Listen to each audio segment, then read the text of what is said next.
Let's just break this entire story down for you because, ladies and gentlemen, this is not only a crucial issue, but it is also complicated. There's a lot of arithmetic involved, there's a lot of mathematics involved, and it's all part of the political cocktail heading into 2019. I'm joined by Rajiv Dubey, Managing Editor, Business Today, Rahul Srivastava, our National Affairs Editor, and also in a short while we'll be joined by Prasenjit Bose, who is also an economist.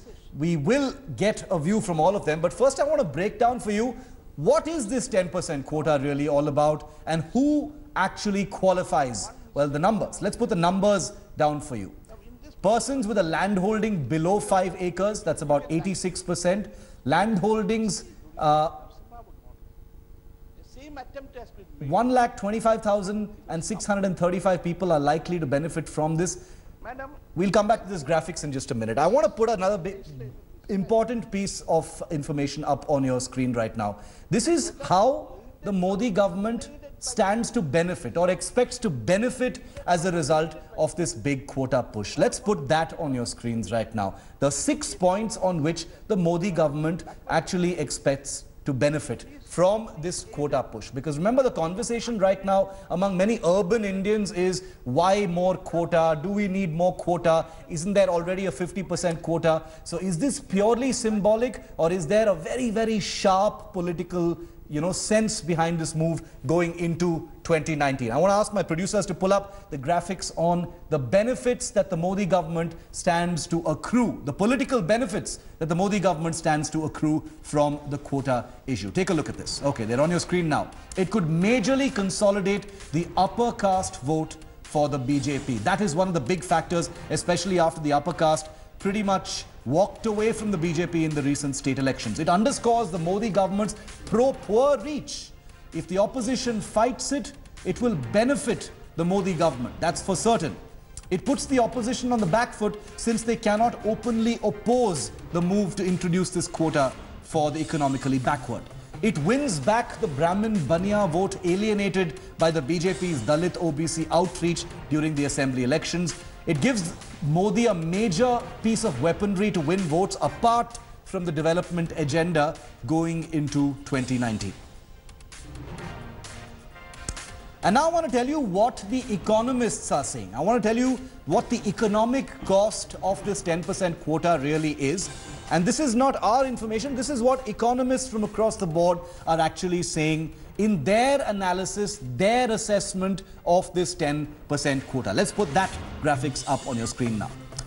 They're saying, many economists say this is a symbolic... Okay, I want to slow that down a little bit. Go back to the first graphic. Can we go back to the first graphic, please?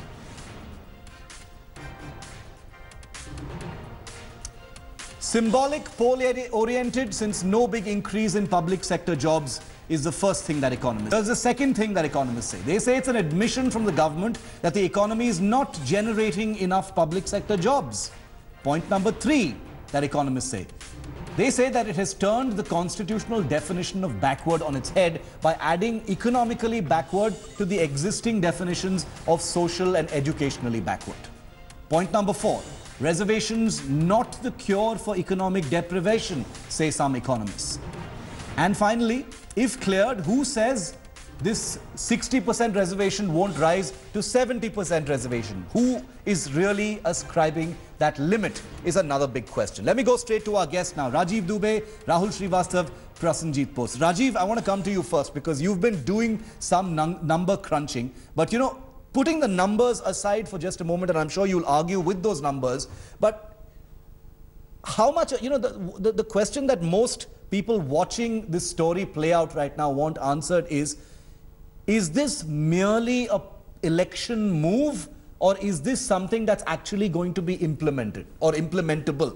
Well, the haste with which it has been done, obviously it's been done with an eye on the election. But if you look at the total number, we were looking at the number of jobs in the economy as far as the government is concerned, both center and the states. Yeah. As of today, 2.9 million, 29 lakh job vacancies exist in the center and the states, which have not been filled by the government, and which basically tells you that the government doesn't have the resources to do it, or some of these jobs have become redundant. Yeah.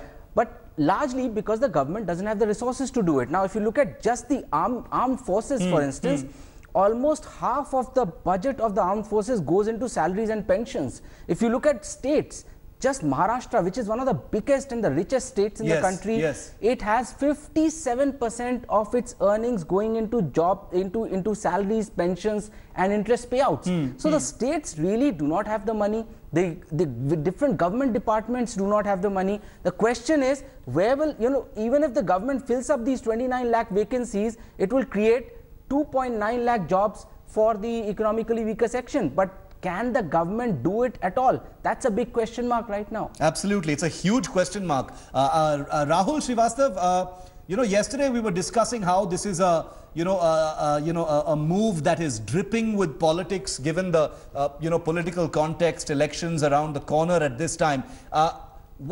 24 hours after the government. Okay, I'm told that we don't have Rahul Srivastav right now for the moment, unfortunately. I want to bring in Prasenjit Bose in that case. Prasenjit, sorry to keep you waiting there because the discussion was on in Parliament, so we had to cut live to that. The economic cost, Prasenjit, because, there are those on the other side who say that this is a preposterous move for the government. This is a jumla. There is nothing but politics in this. It is cynical. It is cynical politics of the worst kind. There is no long-term vision in it. And then you've got the government that says this completely highlights and underscores the pro-poor ethic of this government. The economics and the economic cost of this push, Prasenjit.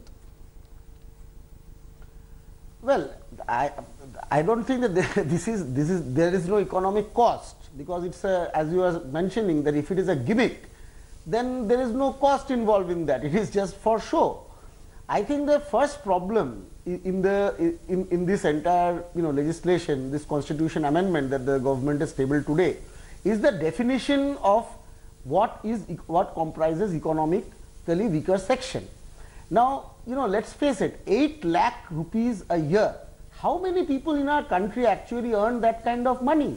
I mean, if you are income tax slab, anybody earning less than 2.5 lakh annually doesn't have to pay income tax. Thanks for watching the video. For more such news and updates, please like, share and subscribe to India Today. Also check out our other great videos from our channel. We know you will love to.